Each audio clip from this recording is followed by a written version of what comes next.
Alors que le monde entier, à juste titre bien sûr, a les yeux rivés sur la bande de Gaza, les États-Unis ouvrent un nouveau front, cette fois au Venezuela. Opérations militaires, bombardements massifs, pression politique partout, tout cela fait partie d'un seul et même message. Washington ne veut perdre son influence ni au Moyen-Orient, ni en Amérique latine. Aujourd'hui, nous allons analyser ce qui se passe réellement et pourquoi le Venezuela pourrait devenir le prochain épicentre de la géopolitique mondiale. Et quel est le rapport entre la bande de Gaza et tout cela? Nous commençons comme d'habitude par le début. Et à cet égard, nous devons citer tout particulièrement la bande de Gaza où il y a à peine quelques heures, Israël a lancé son opération terrestre. Ce qui est manifestement un lot. La majeure partie du monde l'a ainsi reconnu, y compris l'Organisation des Nations Unies, qui n'est pas précisément soupçonnée d'être une organisation pro-russe. Quoi qu'il en soit, c'est ce qui nous importe. Ici, bien sûr, il s'agit de la question humanitaire que je vous ai d'ailleurs détaillée en profondeur hier dans une vidéo à part, où je vous explique ce que l'on peut faire pour aider la bande de Gaza. C'est possible, mais le deuxième point, tout aussi important, concerne l'aspect militaire et médiatique. Je voulais dire que ce n'est absolument pas un hasard si la tension de la part des États-Unis a augmenté sur plusieurs fronts en même temps. Et sans le soutien des États-Unis, Israël n'aurait pas pu faire le moindre pas dans la bande de Gaza. Un soutien politique seul ne suffit pas, un appui logistique est aussi nécessaire. Washington, et en particulier Donald Trump, a donné son accord à Netanyahou et entre-temps, cela n'a cessé d'augmenter. Autrement dit, aussi dur que cela puisse paraître, Gaza n'est qu'un prétexte pour montrer la puissance entre les États-Unis et Israël au Moyen-Orient. D'un autre côté, le Venezuela sert de cette même excuse, mais pour le faire en Amérique latine, dans ce cas très particulier. Les États-Unis ne se contentent plus de menacer le Venezuela avec ce contingent militaire de plus en plus important qu'ils déploient directement sur ses côtes. Mais ils sont déjà passés à l'action, menant non pas une ou deux, mais déjà 3 attaques directes contre ce pays. 2 vedettes à moteur et un bateau de pêche au thon en particulier, qui ont été attaqués par les États-Unis. On parle dans le premier cas de 11 victimes mortelles, dans le second, enfin, en réalité le troisième si l'on parle en termes chronologiques, de 3 victimes mortelles et d'un bateau de pêche au thon retenu pendant 8 heures par un navire militaire américain.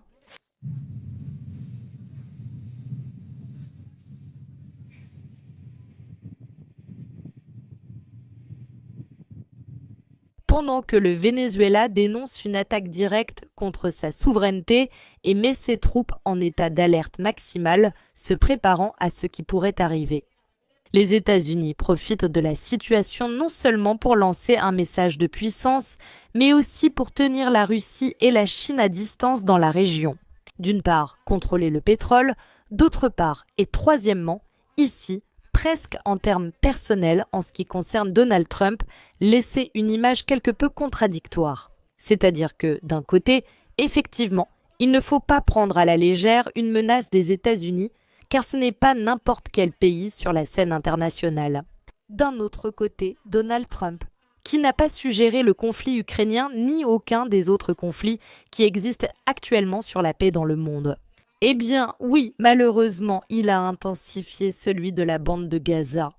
Mais en plus de cela, sa puissance ne lui a servi qu'à tout brûler. Bombarder des embarcations dans la mer locale vénézuélienne.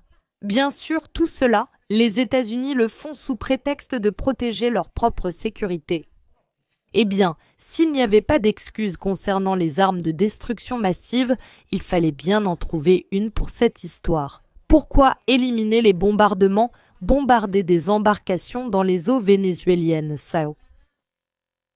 Par conséquent, il s'agit de personnes qui se trouvent à l'intérieur de ces embarcations, et là, nous parlons de 14 personnes en particulier qui ne sont pas du tout des chefs ou quoi que ce soit de ce genre. Au mieux, ce ne sont que des petits exécutants chargés d'acheminer la marchandise jusqu'aux États-Unis.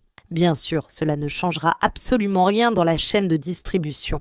Aux États-Unis, ils ne sont pas assez stupides pour ignorer ce fait.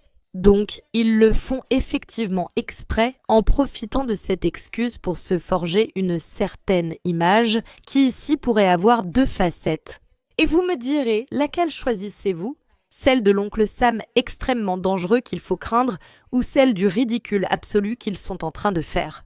Qu'ils ne peuvent rien contre personne, sauf contre quelques pauvres narcotrafiquants, et même ça à peine dans les eaux du Venezuela. Parce que, bien sûr, une fois que les embarcations sont éliminées, nous n'avons vraiment aucun moyen de savoir qui s'y trouvait, ni ce qu'elles transportaient. Nous devons, comme toujours, nous fier à la parole des États-Unis, ce qui a déjà valu au monde des dizaines, voire des centaines de conflits. Et maintenant, nous arrivons vraiment à ce point clé où les États-Unis utilisent leur stratégie habituelle. Nous n'avons pas commencé ce reportage en parlant de la bande de Gaza simplement par hasard. D'une part, je pense qu'il est important de rappeler tout ce que l'on peut sur la catastrophe humanitaire à laquelle les mêmes personnes qu'avant exposent les plus faibles et les plus vulnérables. Cependant, la stratégie du « diviser pour mieux régner » reste présente sur l'échiquier géopolitique. Et dans ce cas, ce que l'on essaye de diviser, c'est l'opinion publique. En fait, je pense que tant les États-Unis qu'Israël, sur leurs fronts respectifs, jouent pas d'une part avec la bande de Gaza, d'autre part avec la question vénézuélienne.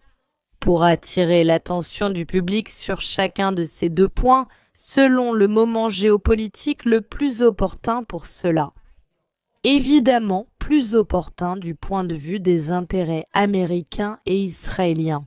C'est-à-dire, si les États-Unis doivent maintenant mettre encore plus de pression sur le Venezuela, alors Israël attire l'attention médiatique sur la question de la bande de Gaza et, respectivement, vice-versa. L'objectif ultime pour les États-Unis de s'impliquer de manière plus ou moins directe dans les deux conflits me semble assez clair. D'une part, dans le cas de la bande de Gaza, il s'agit de soutenir Israël et d'obtenir un contrôle supplémentaire dans la région, ou du moins de ne pas y perdre leur influence. D'autre part, dans le cas du Venezuela, il s'agit peut-être moins d'obtenir de l'influence que de limiter celle que d'autres pays comme la Russie et la Chine essaient d'exercer ou exercent déjà. Ou, en d'autres termes, essayer de contenir l'avancée que je crois absolument inévitable du Sud global. La stratégie qu'ils emploient est bien connue, celle d'une guerre hybride. C'est-à-dire qu'ils mélangent des sanctions, des opérations militaires secrètes, des opérations militaires directes, comme dans le cas de la bande de Gaza, des bombardements massifs, une pression médiatique. En somme, tout outil est le bienvenu pour maintenir à n'importe quel prix l'hégémonie américaine. Et le prix de tout cela est extrêmement élevé. Dans le cas de la bande de Gaza, nous parlons d'une véritable crise humanitaire et d'une très forte possibilité qu'une guerre régionale éclate. Dans le cas du Venezuela, nous sommes également confrontés à un possible conflit ouvert. Et en plus à une importante déstabilisation de la région. Et c'est justement tout cela qu'ils veulent. Ce sont les derniers soubresauts d'un poisson déjà mort, mais qu'on refuse encore de reconnaître. Dans ce que nous voyons donc au Venezuela d'un côté et dans la bande de Gaza de l'autre. Ce ne sont en aucun cas des faits isolés, mais plutôt deux volets d'une stratégie que les États-Unis utilisent pour tenter de préserver leur propre pouvoir à tout prix. De plus en plus affaibli et par conséquent de plus en plus dangereux.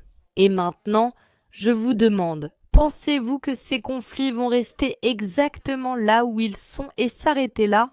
C'est-à-dire, simplement en tant que deux conflits régionaux, ou vont-ils ouvrir la porte à quelque chose de plus dangereux, qui est un nouvel épisode d'une guerre mondiale ?